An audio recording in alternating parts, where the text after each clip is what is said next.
ಓಂ ಶ್ರೀ ಗುರುಭ್ಯೋ ನಮಃ. ಸತ್ಸಂಗದ ಫಲ. ವಸಿಷ್ಠ ಮಹರ್ಷಿಗಳು ಒಂದು ಸಾರಿ ಒಂದು ಸಪ್ತಾಹ ಮಾಡಿದರು. ವಿಶ್ವಾಮಿತ್ರ ಋಷಿಗಳನ್ನು ಅಧ್ಯಕ್ಷತೆಗೆ ಕರೆದಿದ್ದರು. ಸಪ್ತಾಹವೆಲ್ಲ ಮುಗಿದು ಪೂರ್ಣಾಹುತಿಯಾದ ಮೇಲೆ ಅಧ್ಯಕ್ಷರು ಹೊರಡುವಾಗ ಶಿಷ್ಯರು ಸಂಭಾವನೆಯಾಗಿ ತಮ್ಮ ಸತ್ಸಂಗದ ಕಾಲುಗಳಿಗೆಯ ಫಲವನ್ನು ಸಂಕಲ್ಪಪೂರ್ವಕವಾಗಿ ಧಾರೆ ಎರೆದರು. ವಿಶ್ವಾಮಿತ್ರರಿಗೆ ಇದು ತೃಪ್ತಿ ಕೊಡಲಿಲ್ಲ. ಹಠವಾದಿಯಾದ ವಿಶ್ವಾಮಿತ್ರರು ತಾವೂ ಒಂದು ಸಪ್ತಾಹವನ್ನು ಮಾಡಲು ನಿಶ್ಚಯಿಸಿ ಅದರ ಅಧ್ಯಕ್ಷತೆಗೆ ವಸಿಷ್ಠರನ್ನೇ ಕರೆದರು. ಸಪ್ತಾಹದ ಅಂತ್ಯದಲ್ಲಿ ತಮ್ಮ 12 ವರ್ಷದ ತಪಸ್ಸಿನ ಫಲವನ್ನೇ ಧಾರೆ ಎರೆದರು. ತಪಸ್ಸು ನಿನ್ನ ಕರ್ಮದ ಫಲ, ಅದನ್ನು ನೀನೇ ಭೋಗಿಸಬೇಕು, ವಿನಃ ಹೀಗೆ ಧಾರೆ ಎರೆಯಬಾರದು. ಮೇಲಾಗಿ ನಿನ್ನ ತಪಸ್ಸಿನ ಫಲ ಸತ್ಸಂಗದ ಫಲಕ್ಕಿಂತ ಹೆಚ್ಚಿನದೇ ಏನಲ್ಲ ಎಂದು ವಸಿಷ್ಠರು ತಿರಸ್ಕರಿಸಿದರು. ಇದರಿಂದ ಉಂಟಾದ ಜಗಳದಲ್ಲಿ ಪಂಚಾಯಿತಿ ನಡೆದು ಸತ್ಸಂಗದ ಫಲ ದೊಡ್ಡದೇ, ತಪಸ್ಸಿ ಫಲ ದೊಡ್ಡದೇ ಎಂಬುದು ನ್ಯಾಯ ತೀರ್ಮಾನ ಕೊಡಲು ಸೂರ್ಯ, ವಾಯು, ಅಗಸ್ತ್ಯರು, ಆದಿಶೇಷನನ್ನು ಕರೆಸುವುದು, ಇವರನ್ನು ಕರೆತರಲು ವಿಶ್ವಾಮಿತ್ರರೇ ಹೋಗಿ ಬರಬೇಕೆಂದು ಪಂಚಾಯಿತಿಯಲ್ಲಿ ತೀರ್ಮಾನವಾಯಿತು. ವಿಶ್ವಾಮಿತ್ರರು ನೇರವಾಗಿ ಸೂರ್ಯನಲ್ಲಿ ವಿಚಾರ ತಿಳಿಸಿ ತಾವು ಪಂಚಾಯಿತಿ ಹೇಳಲು ಬರಬೇಕೆಂದು ಕೇಳಿಕೊಂಡರು. ನೋಡಿ, ನನಗೆ ಜಗತ್ತಿಗೆ ಬೆಳಕು ಮತ್ತು ಶಾಖ ಪ್ರಸಾರಕ್ಕೆ ಭಗವಂತ ನನ್ನನ್ನು ನೇಮಿಸಿದ್ದಾನೆ. ಈ ಕಾರ್ಯಕ್ಕೆ ಬೇರೆ ಯಾರನ್ನಾದರೂ ಕೂರಿಸಿದರೆ ನಾನು ಇಲ್ಲಿಂದ ನಿಮ್ಮಲ್ಲಿಗೆ ಬರುವೆನು ಎಂದನು. ಈ ಕೆಲಸ ಯಾರಿಂದ ಮಾಡಲು ಸಾಧ್ಯ? ಅಲ್ಲಿಂದ ವಾಯುದೇವನು ಸಹ ನನ್ನ ಕಾರ್ಯಕ್ಕೆ ಯಾರನ್ನಾದರೂ ಕಳುಹಿಸು ಎಂದನು.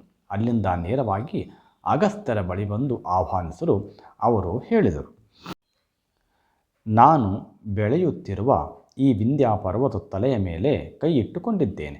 ನಾನು ಕೈ ತೆಗೆದರೆ ಅದು ಪುನಃ ಬೆಳೆಯಲು ಪ್ರಾರಂಭಿಸಿ ಜನತೆಗೆ ತುಂಬ ತೊಂದರೆ ಕೊಡುತ್ತದೆ. ಆದ್ದರಿಂದ ಈ ಕೆಲಸಕ್ಕೆ ಬೇರೆ ಯಾರಾದರೂ ಸಿಕ್ಕರೆ ನಾನು ಬರುವೆನೆಂದರು.